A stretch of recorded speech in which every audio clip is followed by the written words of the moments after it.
श्रीनिवासन जी, आपने गाय भी पाला हुआ है, इसको व्यवसायिक रूप में कैसे देखते हैं?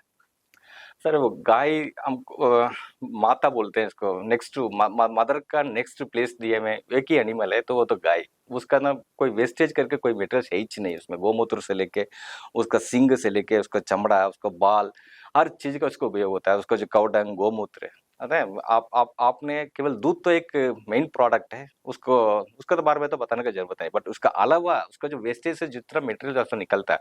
और आपको अपना पुराना अपना जो एंसेस्टर्स जो खेती करते थे, गाय का जो पैर जमीन में रखने से उनका उपजाऊ शक्ति बढ़ सकता था। This is beyond science, this is beyond science. हम लोग इसमें अभी जितना भी रिसर्च करें, वो गाय अपना खेती कृषि का साथ क्या संबंधित है, साइंस कैनॉट प्रूव। ये तो कई कई बड़े बड़े बड़े बड़े सेंट साथ संत लोग ये चीज को मान चुके हैं। तो इसमें कृषि करना तो गाय का जरूरी है, गाय का जरूरी है तो कृषि का तो उत्पादन का इसका जरूरत है। तो इस तरीके इसमें बिजनेस मॉडल्स में किस तरीके से इंक्लूड करके अपना आय कैसे बढ़ाए, वो इंडिविजुअल किसान अपने हिसाब से सोचना चाहिए। हम बोले हर कोई साइलेज में घुस जाओ, नहीं तो हर कोई इसमें अगरबत्ती बनाने में घुस जाओ, वो पॉसिबल नहीं है। आप कोई भी किसान हो, अपना पास जितना जानवर है, कम से कम कुछ नहीं है तो भी उनका गोबर को बेच के भी अच्छा खासा पैसा कमा लेते हैं। हमारे पास बहुत सारे किसान ऐसे हैं जो उनको केवल उनका मेन मुद्दा है गोबर, चरा के लेके आते हैं, उसको बेच देते हैं। तो आपने इस तरीके से इसमें बिजनेस स्कीम्स प्रोफाइल्स जो है ना गाय बेस्ड कौ का हिसाब से तो बहुत सारा है। हर किसान अपना अपने हिसाब से इसको जांचे, इसको जानकारी को आपका बस जो चिंगारी आए उसको लेके आइए, कॉलेज में आइए, प्रोफेसर इतना कुल्ला कुल्लम इसमें मदद कर रहे हैं। कोई भी देर उन लोग तो किसान का तलाश में है। जो नॉर्मल कृषि कर रहे हैं उससे हटके जो सोचने वाला बंदा कोई भी सोच विचार है, हम तो आपसे रिक्वेस्ट करूंगा कि आप कॉलेज में एंट्री करिए। आप किसी को नाम पता नहीं करना, कुछ नहीं करना, सीधा सीधा आइए, किसी से भी मिलिए भाई। आप आपको इस तरीके से किससे मिलना, आपको संपूर्ण कंप्लीट इन्फॉर्मेशन आपको मिल जाएगा। आपको इतना इन्फॉर्मेशन आपको दिमाग में भर देंगे, आप बिजनेस किया बिना छोड़ ही नहीं सकते हो। आपको चिंगारी को इतना बड़ा आग बढ़ा देंगे, आप बुझेगा नहीं कभी। वो करिए आप।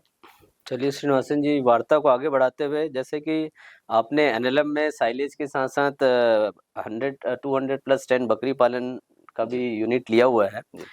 इसमें मैं आपसे एक पर्टिकुलर क्वेश्चन पूछना चाहूंगा कि आपने अंजोरी बकरी पालने का ही क्यों सोचा, और आपकी इच्छा कैसे हुई, और अन्य नस्ल के बारे में आपने क्यों नहीं सोचा? Very valid question sir. हमने शुरू करते समय अंजोरी रखने के लिए कोई प्लानिंग नहीं था, बट अभी अपना बड़े साइंटिस्ट डॉक्टर्स का उसमें अंजोरी ब्रीड जो है नेशनल एनिमल्स लिस्ट में वो इनरोल हो चुका है। दिस इज एक रजिस्टर्ड कैटल नाम से अंजोरी को माना जाता है ऑल ओवर इंडिया में अभी उसका। सो अभी जो कृषि में ना हमने जितना ट्रेनिंग किया, हमें 150 नॉट लेस देन 150 ट्रेनिंग से ज़्यादा मैंने किया। उनका एक ही मुद्दा बता रहे हैं कि कोई भी चीज़ आपने कोई भी बिजनेस करें, प्रोफेशनल्स करें, उसका ना लोकेशन बेस्ड एग्रीकल्चर का मूल मंत्र, एक तो बेसिक रूल बोल सकता हूँ, वो लोकेशन बेस्ड। क्या होता है कि आपने अब ये आज रिसेंटली आज सवेरे एक आर्टिकल पढ़ा था, गुजरात में एक बंदा अफगान से लाया हुआ आम को बेच रहा है। कितना है? लाखों रुपए किलो, लाखों रुपए किलो, मतलब 10 किलो लाख रुपए में, 10,000 रुपए किलो में जा रहा है। वो आम दूसरी जगह में पल ही नहीं सकता है। वो उनका खेत से, उन्हीं के गांव से उसको उठा के दूसरी जगह पे बहुत किराया किसान लोग उसको ट्राई, आज सवेरे का आर्टिकल है, लगा रहा नहीं आ रहा है। उसके पीछे मेन रीजन क्या है? Location based. आपने देखिए अपना अपना जो ऑल ओवर इंडिया में भी देखिए प्रोफेशनल एक एक आदमी का अपना बात करने का तरीका, खाना खाने का तरीका और फूड स्टाइल, इस तरीके से बहुत वेरिएशन है and that is concentrated to the one particular region. अगर इसी तरीके से ट्रेन्ड एजुकेटेड लिटरेटेड अपना आदमी का इतना रहते समय कृषि में नहीं होगा क्या? इसलिए आप अपना इसमें हमको ट्रेनिंग हमारा दिमाग में इतना बिठाए हैं, हमने जहाँ पे भी ट्रेनिंग में वो लोकेशन बेस्ड में जाइए। अपने लोकेशन में जो भी है, हमने बहुत से एक्सपीरियंस है हमारा। हमने चेन्नई से बड़ी बड़ी डॉग्स लेके आए, यहाँ पे सक्सेस नहीं हो पाई। इस तरह से आप अंदर घुसिए, पता ही नहीं चलेगा आपको। आप बाहर से जो भी लेके आए हैं उसमें मत जाइएगा। लोकेशन बेस्ड यहाँ पे अंजोरी जो ब्रीड है अपना छत्तीसगढ़ स्टेट का है। उसका ना आपके अभी तक हमने 210 का जगह पे ना 150-160 अंजोरी ब्रीड हमने लोकल ट्रेडर्स से बात करके, लोकल फार्मर्स से बात करके लेके आया। हमने उनसे एक ही क्वेश्चन पूछा, बार बार हर किसान से हमने पूछा ना, भाई उसको क्या खिलाते हो? मतलब भाई बारिश अभी आने वाला है, आपका पास चारा का क्या रास्ता है? मतलब एक ही चीज बोले, अभी हम कुछ नहीं खिलाते हैं, चरा के लेके आते, पानी पिलाते, बांध देते, बारिश में क्या करते हैं, बारिश में भी हम लोग चराने के लिए बाहर भेजते हैं, चरा के लाके पानी भरा के डाल देते, अंदर डाल देते हैं। ये दूसरी नस्ल में हो ही नहीं सकता, that is next to impossible.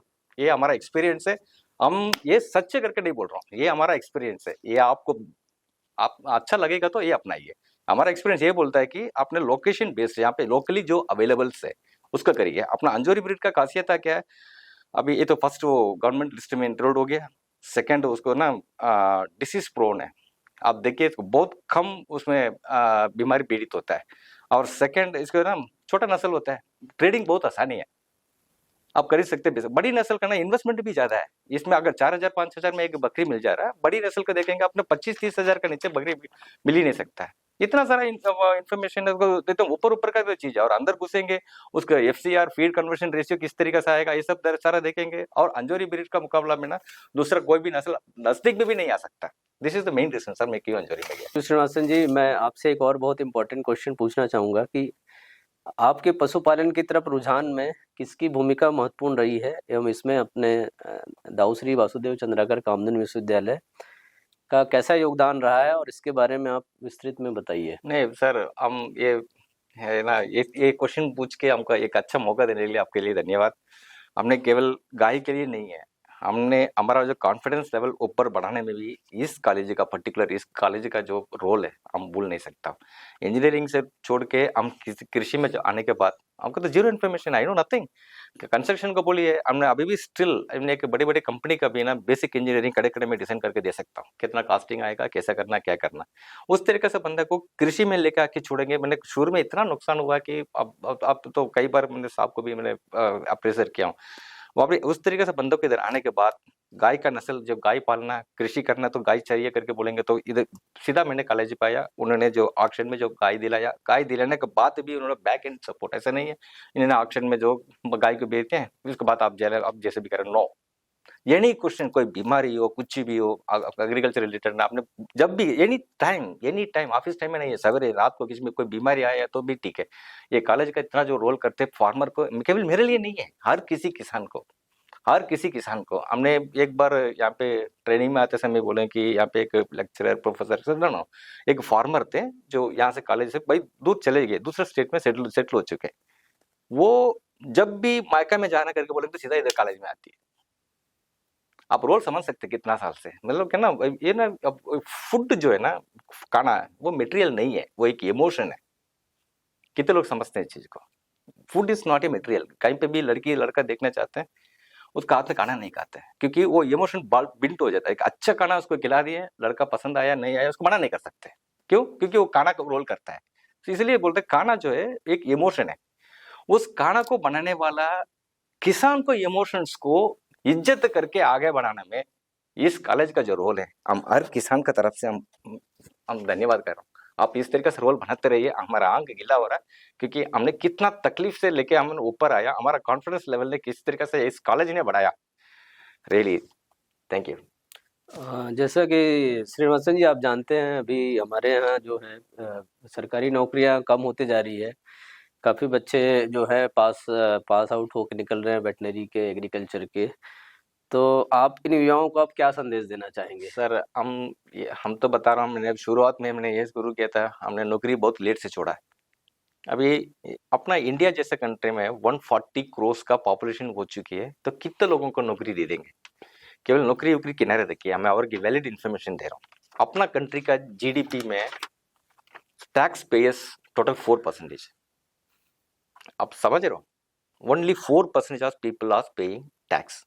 उसका मतलब क्या होता है, private, government, semi government, PSU सब जो एम्प्लॉयमेंट, जिसको एम्प्लॉयमेंट दिया हुआ उनको सब लोग ने जो टैक्स देने वाले टोटल पॉपुलेशन में ओनली 4%। बाकी 96% ऑफ पीपल किस में इन्वॉल्व है, वो only pure and pure agriculture है। आपने बाकी एनी इंडस्ट्रीज ले लीजिए, इसको तुलना में आ ही नहीं सकता है। कोई भी प्रॉफिट का लॉस कोई भी गवर्नमेंट लेके आ रहे हैं, उसको बेस लेवल से पहुंचने वाला एक ही स्कीम है।